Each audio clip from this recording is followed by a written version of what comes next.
pour ça que je dis que tout le monde rêve. et après, tu te fracasses contre malheureusement souvent la réalité. Mais il n'empêche que quand tu regardes un petit peu ce que fait l'OM, alors attention, là sur le match contre Nice, et on en avait parlé un petit peu la semaine dernière en fin de semaine, le Nice s'est mis en difficulté sur ce match de barrage d'Europa League Conférence là, en étant obligé, mais même en étant obligé de jouer le match retour à Faux, parce que tu dois pouvoir te mettre quand tu es Nice.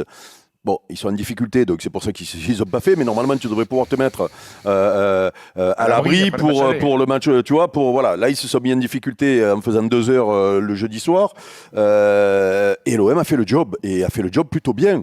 Et donc, quand tu vois un petit peu ce que font les autres, ce que fait l'OM, et surtout la marge de progression de cette équipe-là, parce que moi, je vois une grosse marge de progression. Tu as en droit de rêver. Alors, rêver pour l'OM, c'est quoi ?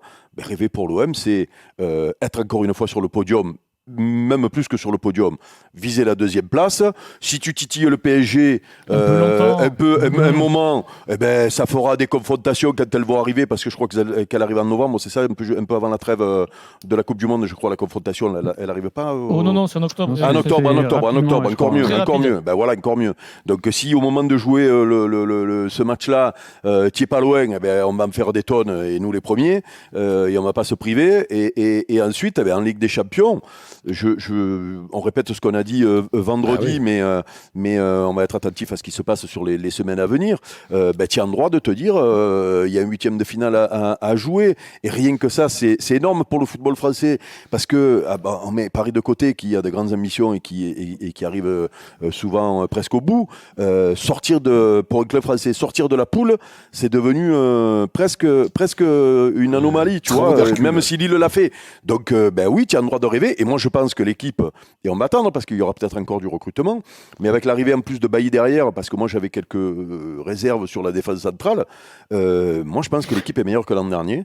En expérience, c'est sûr, parce que les Alexis Sanchez, les Bailly, les Verretou, est-ce que c'est le Bailly du je ne sais pas s'il a beaucoup d'expérience.